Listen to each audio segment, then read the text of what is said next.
Welcome to this conversation in our series called Changing Our Minds, an exploration of wisdom and action that might help humanity move into a new era of mutual flourishing for all species on the earth, what we might call an ecozoic era. My name is Deborah Colvin. I'm part of the Earth Justice team at St James's Church in Piccadilly in London, but I grew up on Wadawurrung country in Australia, and my background includes farming, science and education. The Changing Our Minds series of conversations is a collaboration between artist Sarah Mark, poet Diane Pachiti, and myself, and of course, the wonderful people who have agreed to be in conversation with us. Before we begin, I'd like to acknowledge that I'm speaking to you today from the traditional lands of the Wadawurrung people in the present town of Bunanyong in Victoria, Australia. I'd like to pay my respects to their elders, past, present and emerging, and want to thank them for their care of country, both in the past and now, and for continuing their culture on this sacred land. Many people watching this conversation will be in the British Isles. We acknowledge the long history of this land now called Britain and all of the beings within it. We know that humans have lived on this land for at least 35,000 years, and for much of this time, the land was acknowledged as sacred, with ceremonies, songs, and ways of relating that made a living bond between land and people. We also acknowledge the colonising heritage of the British people and the impact this has had on Indigenous peoples in other lands. So our conversationalist today is Craig Molyneux, a Gunditj Marra man whose ancestors sustainably managed the Budj Bim area in southeastern Australia for at least 6,500 years. This area has recently been designated the Budj Bim Cultural Landscape UNESCO World Heritage Area because of its outstanding cultural value, which is a really exciting development. So welcome, Craig. Thank you so much for taking time to speak with us today. I wonder if you would start by saying a little bit about your family background and how your knowledge and understanding of this has changed over the years. Well, before I jump into that, Deb, I would just like to pay my respects and acknowledge the country that I'm on. I'm on Wadawurrung country as well, but in Geelong, so about an hour down the road from you. And I want to pay my respects to my ancestors, the Gunditj Marra people, and their elders, past, present and emerging, who we're going to talk about today. So just to pick you up on a couple of numbers there in your introduction, you said Sure. that we'd been on country for 6,500 years. I want to start by telling you a story that pushes those numbers back even further. So this is the story of Budj Bim, which relates to the World Heritage area that we've got. And the story starts off with, and it's our creation story of 4 giants that walked across the landscape. One of those giants, he lay down on his back and the ground started to tremble and he spat his teeth and his blood across the landscape, which formed what we know as the Budj Bim cultural landscape today. But it's basically a lava flow that came from the volcano that we call Budj Bim. And we call that country Tungat Miring, which is stone country, but in our language, Tungat means teeth. So it's the teeth that Budj Bim spat out. Now, academics have investigated that story and investigated the landscape. And underneath the lava flow, they found the lava flow that they dated to about 36,000 years old. And underneath the lava flow, they found a stone axe head. So that means that there were Gunditj Marra people there at least 36,000 years ago.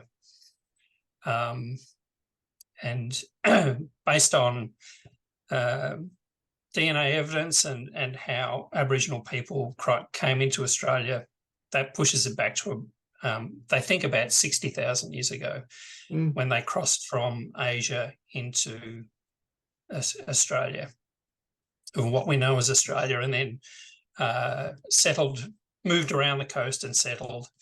So somewhere in that 35 to 40,000 years ago, let's say, there were Aboriginal people in southwest Victoria, the area that we know now as around the cities of Hamilton and Warrnambool and Portland.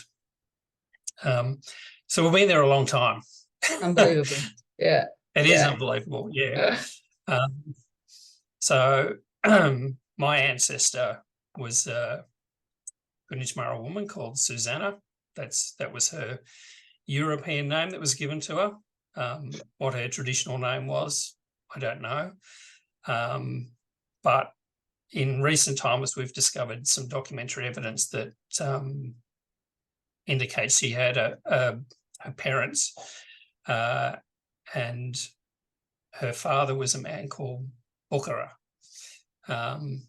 So that's as far back as I can go, which is my 3 times great-grandparent. Yeah. Okay. Yep. So that's as far as I can push the Indigenous ancestry back on that side. But quite often you wouldn't even know more than your grandparents in a traditional Aboriginal family, because your great-grandparents probably weren't there. You'd only have like 3 generations. Yourself, your parents, and your great-grandparents, and your grandparents. It would be unusual if you had great-grandparents. And a lot of those stories never sort of got passed down. Yeah. But because we've found that documentary evidence, which is fabulous to be able to find that, which was in a mission record.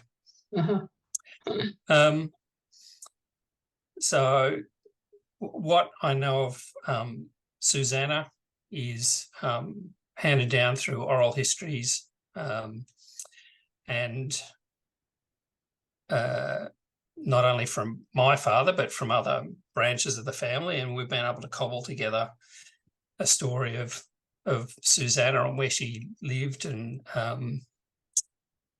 we can locate it to a very small geographic area around what we call today Lake Condah, which is on part of the Budgebim landscape. And she was a Kerub Jamara woman, or Kerub Gunditj woman, and the Kerub Gunditj lived around the lake, and they were the clan group that had built the aquaculture systems and maintained the aquaculture systems around the lake. So Budgebim it got its World Heritage listing because of its cultural values, and that relates to the aquaculture system, which they've dated to about 6,500 years old. Sure. And dated it more recently to around 200 years old. So parts of the system were being managed and maintained and built on right up until white settlement, basically. Gosh, it's incredible, isn't it? Yeah. To be able to date it with that sort of finality is pretty amazing. Yeah. And the aquaculture system was, either using the terrain and the landscape, because it's around the lava flow. There's a lot of sinkholes and tumuli, which are otherwise known as lava blisters. And when a lava blister falls in, it creates a sinkhole. And if that was around near the lake, the Kerub Jamara people would divert the water from either a stream or the lake into some of these settling ponds or these sinkholes, and they were then able to move the fish and move the eels into those settling ponds that they could use to have a ready store of food. Yeah. So they were managing it in a really quite sophisticated way. Yes. And when you talk about 6,500 years ago, like the pyramids of Giza weren't built, Stonehenge wasn't built. it's not like these were simple hunter-gatherers. Yeah. Yeah. They'd built a sophisticated aquaculture system long before humans in other parts of the planet had built massive structures. Yeah. Yeah. So I had the privilege to visit the site last week, and it was quite extraordinary. The tour that we had, the way he referred to this huge reed-filled area as almost like the fridge. Yes. The eels could be trapped in there, but kept over long periods of time, and then just caught as needed. And as we said, these really sophisticated channels to guide them where the people needed them. Can I just take you back to your family story a bit? We'll come back to Budge Bim in a minute. Your more recent, your father and your more recent ancestors. Can you tell us a little bit about that story? Sure. So perhaps if I start with Susanna and work my way back down to me, that might be explain things. So what we know of Susanna was that she was born around the time of white settlement, when the first Europeans came into this part of Victoria. Back then it was part of New South Wales, but at that stage there hadn't been a lot of Europeans in that part of Australia, but she was born right at the time when white settlement first started. So she would have been born in a traditional manner, and part of the area there was permanent stone huts, there were villages. We were not simple hunter-gatherers wandering around, so she would have been born into that sort of environment. What I do know is that she survived and witnessed a massacre. That story's been handed down. And she had 2 children, a boy and a girl. Hannah was the girl and Alfred was the boy, and Alf was my great-grandfather. So he was born about 1860. And not long after he was born, so around 1867, there was a mission established at Lake Condah. So what we do know is that as the Europeans started to come in and take the land, Aboriginal people got shifted off, and either some of them did start to live and work on some of the farms, but it soon became apparent that women and children were a bit of a financial burden to the farmers. So they were then pushed off onto a mission. So Lake Condah was established in 1867. So Susanna and her 2 children were put onto the mission, or forced onto the mission. There is a story that she tried to avoid being rounded up by the police, and lived in a cave with the children for a time. But as she couldn't find food and was desperate, she eventually found a way onto the mission, so that she could, look after her kids, I suppose. Yeah. So we know that she was one of the very first people who was on the mission, and she didn't last there very long. I think she died in about 1871. Mm-hmm. So she was there for 4 years. Mm-hmm. And then the kids were around that time, about 10 or 11. So they were then orphans, and I think she did take on a tribal husband when she lived on the mission. So he tended to look after the children beyond that, but they lived in dormitories and were separated from their father, adoptive father. So Alfred stayed on the mission pretty much as long as he could. He married a woman called Annie Rich, who was my great-grandmother.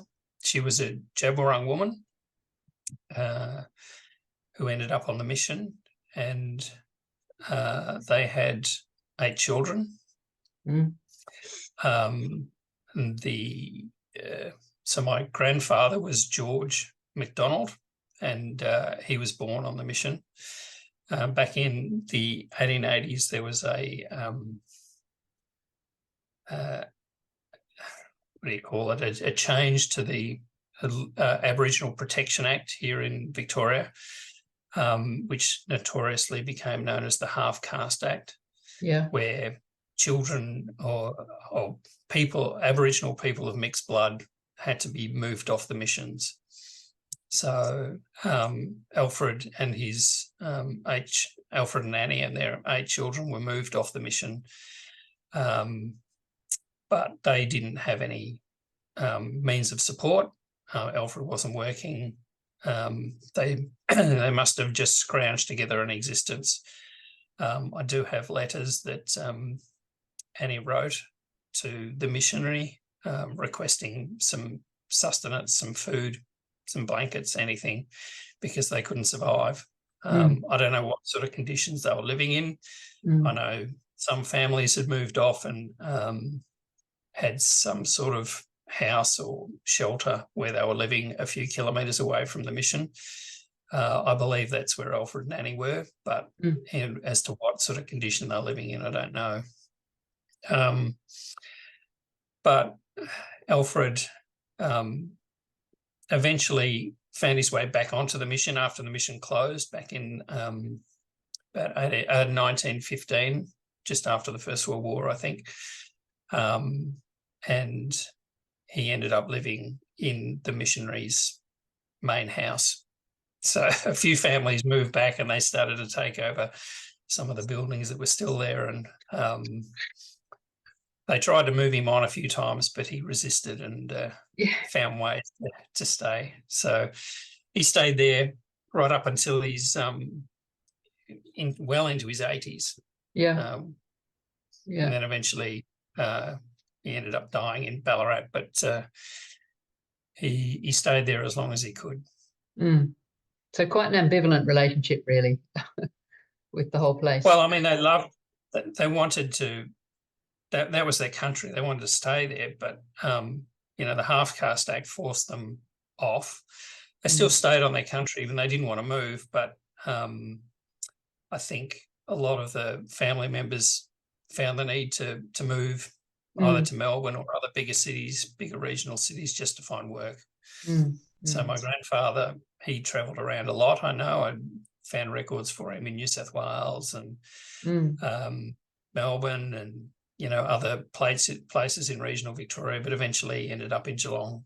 And that's where he settled, Where your dad was born? Yep. So Dad was born in Geelong. His mother took her life when Dad was 1. And so Dad and all his siblings were put into a orphanage, although Dad went into the baby's home. And he was in the baby's home for only a few weeks before a family adopted him. But he didn't formally move to their house for another 2 years. Right. So he stayed in the baby's home for a couple of years. And the rest of his siblings were in a local orphanage in Geelong. Okay. Yeah. And did he have contact with them as a child? No, he was not allowed to have any contact by his adoptive parents. Some of his siblings wanted to maintain contact and they would drop around, but they were never allowed to say who they were, how they were related. And one of Dad's sisters got adopted by his adoptive parents' friends, and this was a few years after Dad had been adopted and hadn't seen his sister for years. When they used to play together, but he was told that he didn't know that she was his sister, even though he played with her. Yeah. He found out when he was 15. Some kid in the playground told him. Yeah. Yeah. So that was policy to keep them separate, not let them know about their hurt. Yeah, I think there was a deliberate move on the part of his adoptive parents, not like to make a clean break from his history and try and bring him up in a good religious upbringing. They were very strict Protestants, and I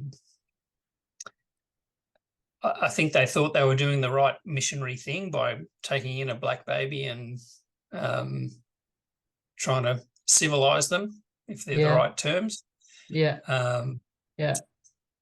But, you know, it blew up in their face later on when Dad found out about his history. Yeah, absolutely. And what was his response when he found out about his history? He was angry. Yeah, he had it out with his parents and his mother. Well, I think by that stage his adoptive father had had a stroke, so I don't know whether he was part of the conversation, but definitely his mother reluctantly admitted to the fact that he was adopted. But as to his Aboriginality, there was no sort of mention of that at all.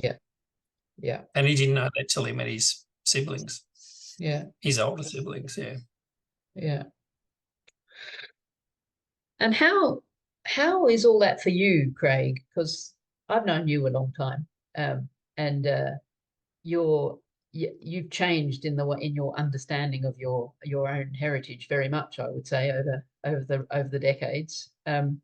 Do you want to say a little bit about that? What's happened for you, partly in result of all of finding out about your heritage? Yeah. The first time I left home to work, you know, I lived up in Canberra, and I met a cousin of mine who was working in the Defence Forces and invited me around for dinner one night and showed me all these photos of my grandfather. You know, he's clearly an Aboriginal man, and you know, a lot of that stuff I'd just never seen before and never been told about. So I wrote a letter to Dad and said, you know, why didn't you tell me all this? And he said, well, I didn't know. He said no one had told him. So I think that sort of started a fire in him and started a fire in me as well. And, you know, he did a lot of research, but this is back before the days of the internet and, you know, family history websites and all that sort of stuff and, you know, digitised records. So he can only go so far in his research. He certainly found inquest records about his mother, found inquest records about his father, who was found hanged in a prison cell in Richmond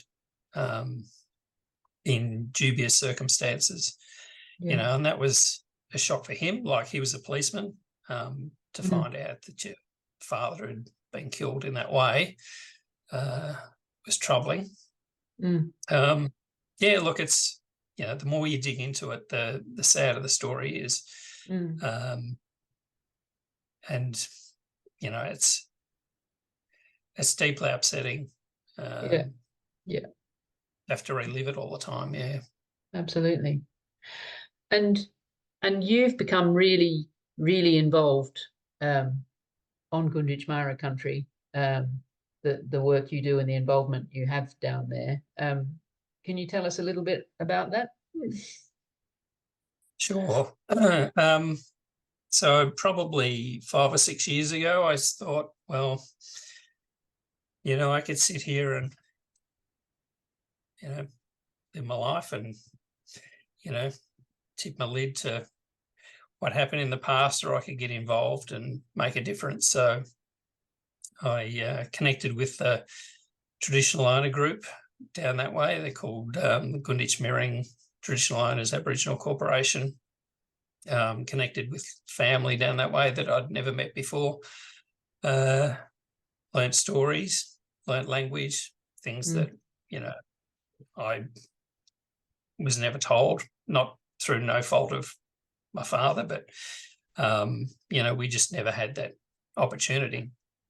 So, I thought, you know, it's up to me to make a difference. So I went down there and connected, and more recently I've got on the board of the organisation and just volunteered my time to help out down there. And any opportunity I get, I just go down there and connect with people, hear new stories, meet new people. Every time I go, I learn something new. It's a beautiful part of the world. And it hasn't really been spoiled that much. Amazing. And you're a map maker, a cartographer. There's landscape is amazing. You've been involved in some of the work with learning about the landscape. Yes, I sort of draw maps for them from time to time, or help out in whatever way I can with my technical background. We did have a project recently that some academics from Melbourne Uni were involved in, and I sort of threw my hat in with them. Though recently the state government had flown some LiDAR, which is sort of laser imaging over the whole Budgebim landscape, and that enabled us to discover new areas of where the aquaculture systems were, which we can't really see on the ground because they're covered in vegetation and undergrowth. And so having that tool, which ordinarily would be out of our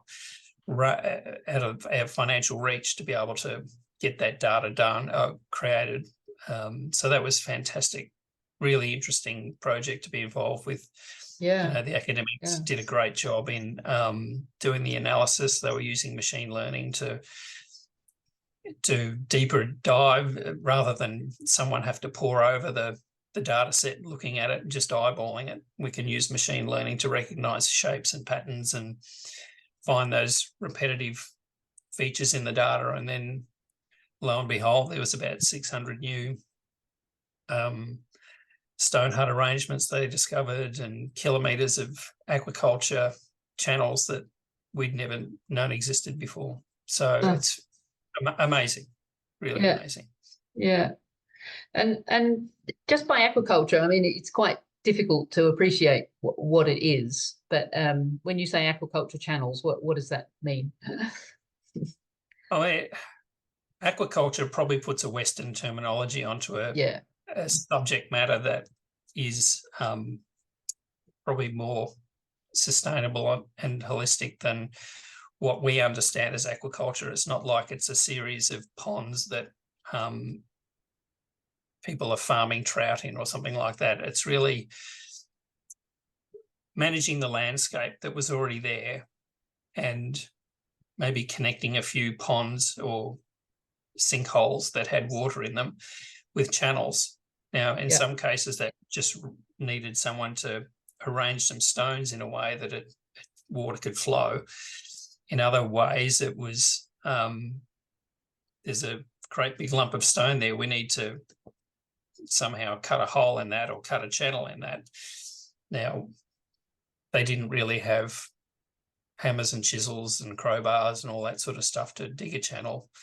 So they used fire and water, the two things that they had at their disposal. So by heating up the rocks and hitting them with water, the rocks cracked.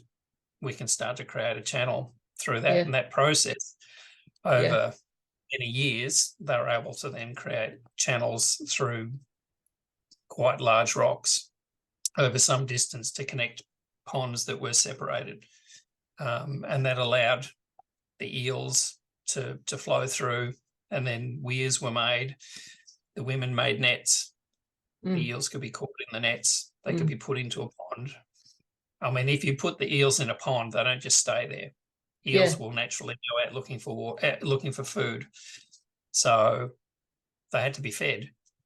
So you could put them in a pond, but someone still had to feed the eels to make sure that they didn't go off looking for food somewhere else. So it's kind of easy to put a Western agricultural lens on it, isn't it? But it's pretty different than the kind of non-sustainable stuff that we think of as agriculture. And people would only take what they needed. So, Yeah. you know, Yeah. you don't just go into the supermarket and buy a week's worth of shopping. Like, you just go to the pond and you take out an eel, and, you know, Yeah. that'll feed your family, and Yeah. that's all you need. I was really struck by that, the use of fire and water on the rock, because we're not talking soft sandstones or No. limestones. This is basaltic, igneous basaltic. It's really hard. So the idea that this is really intentional, it's really long term. It's thinking over generations, isn't it, to build these kind of structures. Yeah, and water levels would rise and fall Mm, based on the seasons. And so, you know, when the seasons are good, the aquaculture systems that sit up high, they're in use. And when the water levels drop, well, we don't use those systems anymore. We use a different system. yeah. So there were systems all over the landscape based on the volume of water that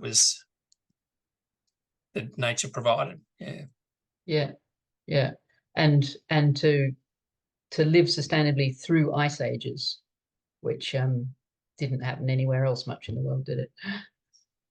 No, and I mean, part of the lava flow actually extends about 14 kilometres into the sea that we understand as of today. But 10,000 years ago, the sea level or the coastline was a lot further out to sea. Mm. So we think that there's more systems on the lava flow that's sitting under the ocean, under today's sea. But unfortunately, it's just a bit too deep for us to get in and have a close look. But yeah, there's some cliffs further out to sea that would have been exposed millennia ago. They may well contain more places where people lived. I mean, we do have a oral history that was passed down that there was a tsunami down that way, and it washed way inland.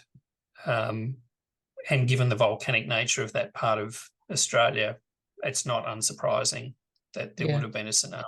Yeah. Caused by a volcanic eruption, maybe at Mount Gambier or Yeah. you know, way further out to sea even. Yeah. But you get a picture of a really thriving community settled over quite a large area for many, many thousands of years in a very volcanic part of the world. Yeah.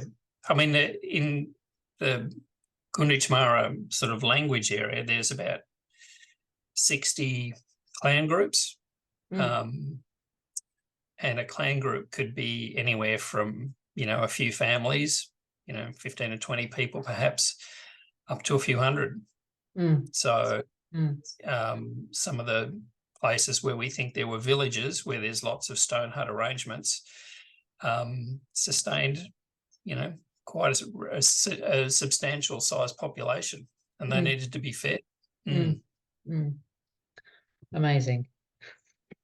Can I ask you a bit about the Victorian treaty process, which I know you're engaged with as well, that's ongoing. And I know you've been contributing to the Ulture Justice Commission. Can you tell us a bit about that? Yeah, well, as part of the state government's commitment to treaty, or to forming a treaty with the First Nations people in Victoria, the state government committed to a truth-telling process. And as part of that truth-telling process, they set up the Ulture Justice Commission. And the commission has investigated certain themes around injustices to Aboriginal people, not just in the recent past, but going back right to first settlement. So I, on behalf of my family, I put together a document with two of my cousins. So three of us basically pulled together information that we had about injustices to all our family members, basically going back 6 generations. And also, you know, my son contributed as well. So he's one of the 6 generations that contributed to the document. It's a pretty sizable document. I think we ended up around 500 something pages of material. And I think perhaps what sets ours apart from some of the other documents is the paper trail that we were able to pull together, which included inquest documents, military records, letters, first-hand accounts of with letters of applying, you know, for land. Like my uncle, Dad's brother, he applied for land down at Lake Condah. He served in the Second World War. He wanted some land as part of soldier settlement when he came back. Unfortunately, because he was Aboriginal, didn't get anything, but he specifically wanted land down at Lake Condah, and he was told no. My grandfather, George, he had requested land at Lake Condah. He enlisted in World War One, and he was told, no, you can't have any land down there.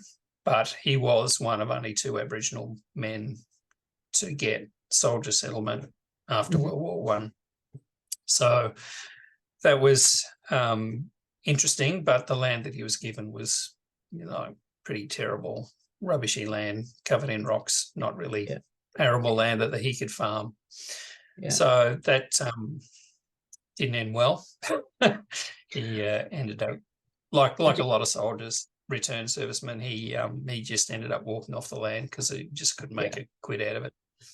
Just for people on the other side of the world who are listening here, the soldier settlement. Well, do you want to just say what that process was?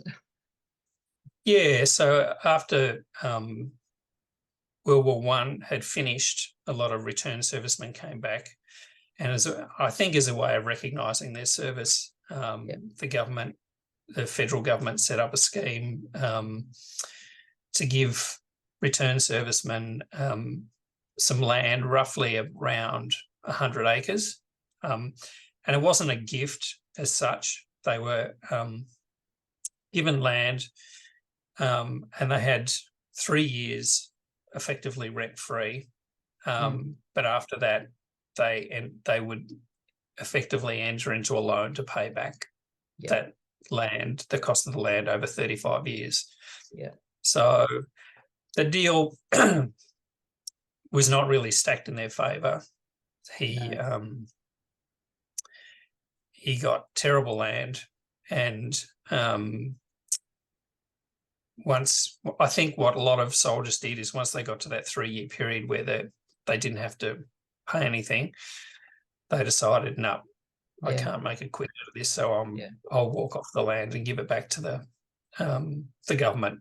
So some farmers did really well out of it. They picked up a lot of neighbouring properties for not a lot. There was an interesting letter I did discover through this process, is that when my grandfather got the land, it was valued at something like £19 an acre. And one of the local landholders had told him that he should have only got it for 12.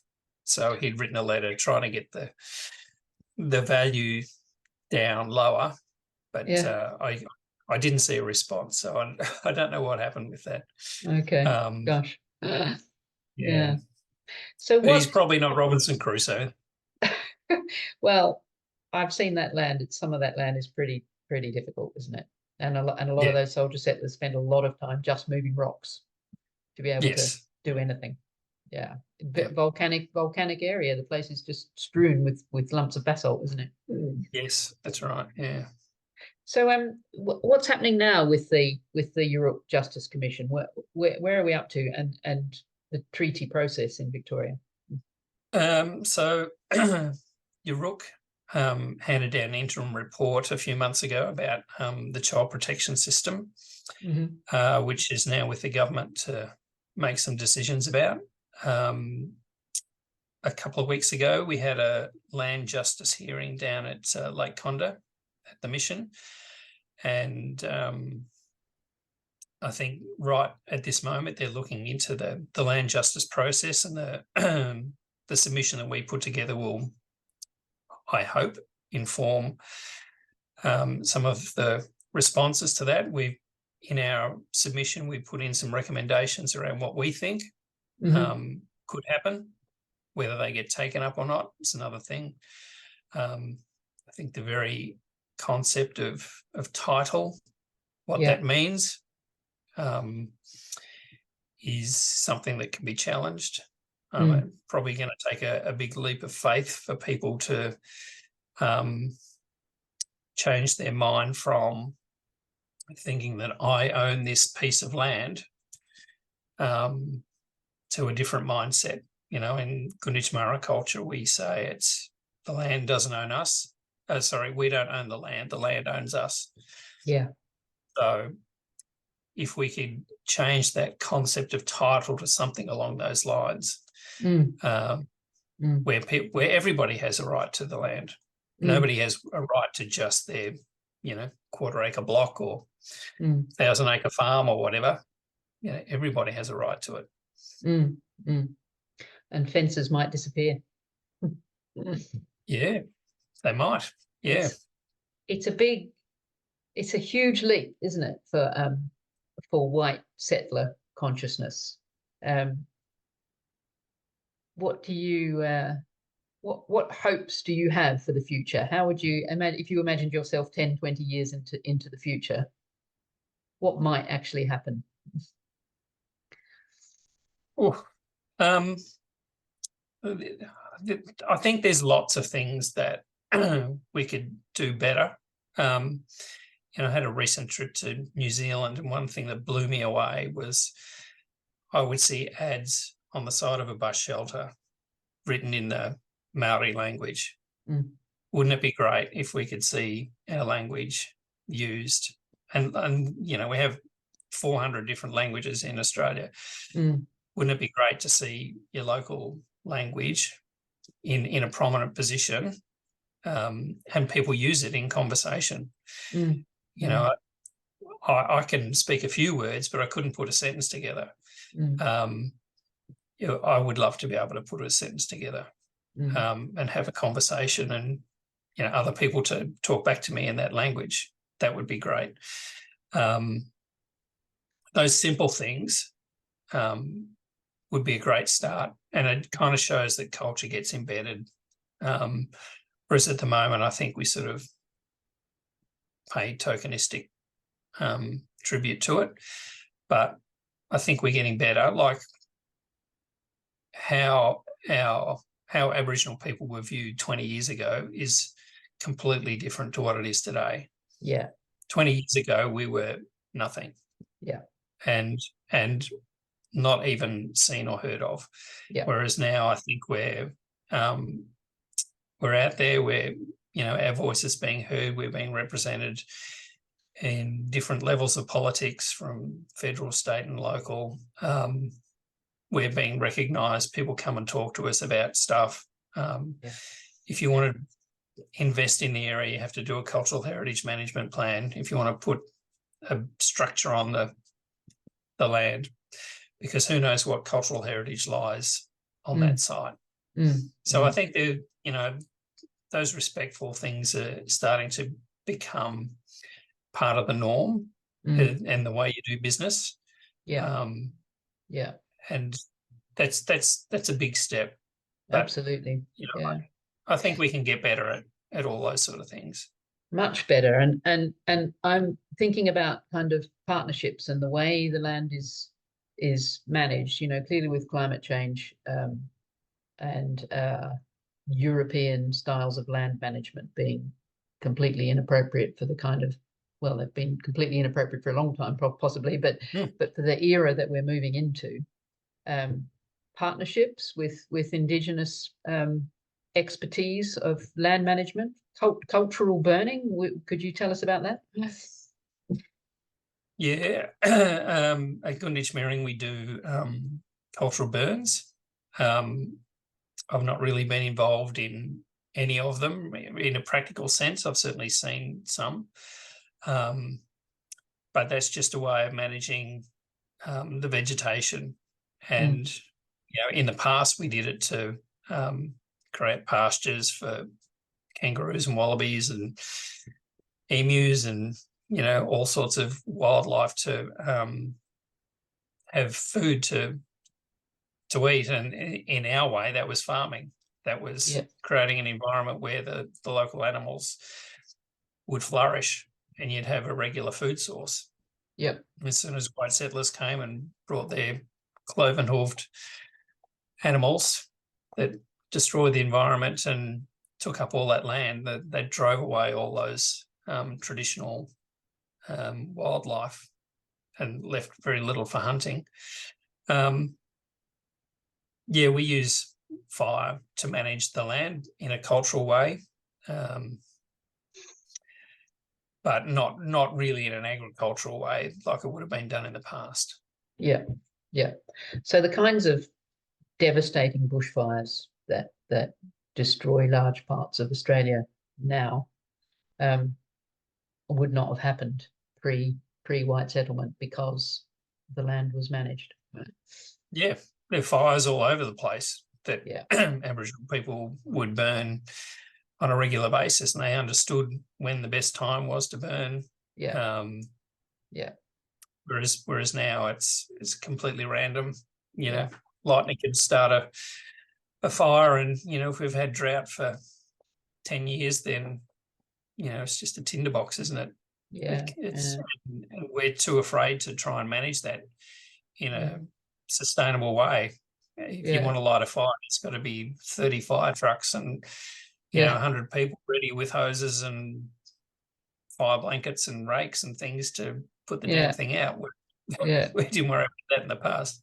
And in the past, you can read people like Bruce Pascoe, I guess, where it really opened my eyes to the again the kind of the multi-generational perspective. So some burns would happen once every 50 years. So some burns would happen every 2 years. Some types of burns you do every year. The temperature of the burn would vary depending on what you were doing. So incredibly sophisticated.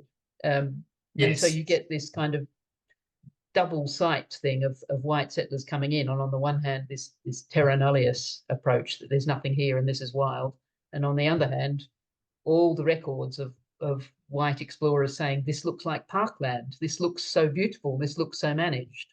So there was double think going on.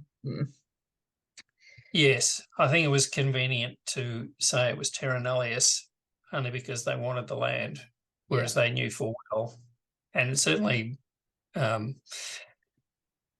English Parliament knew full well that this was not land that could be taken. There's plenty of parliamentary reports where they acknowledge that Aboriginal people were the original owners of the land. And some voices trying to stand up for that. Some, but the mighty dollar gets in the way, doesn't it? Yeah, it sure does. Oh, well, Craig, that is so fantastic. Thank you very much. Is there anything else you'd like to leave us with? It's very it's really generous of you to share this. It's a profound personal history, and as well as the bigger picture. So thank you very much. Yeah, look, it's my pleasure. Yeah, very happy to tell the story. Sometimes it's quite painful, but the more I tell it, the easier it gets. So I'm happy to share, because I think we could hide these stories away, and just because it's difficult doesn't mean it shouldn't be told. The settlement of Australia was not a great thing for Aboriginal people. No. And the rest of white Australia has to step up and realise what happened. We get this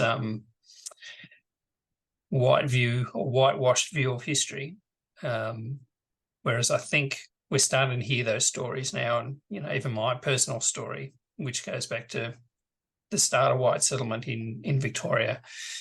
I think it encapsulates all the things that were wrong with white settlement in Australia. Yeah. Well, here's to a better future. That's right. We can't change what happened in the past, but we can try and make it better. Yeah. Yeah.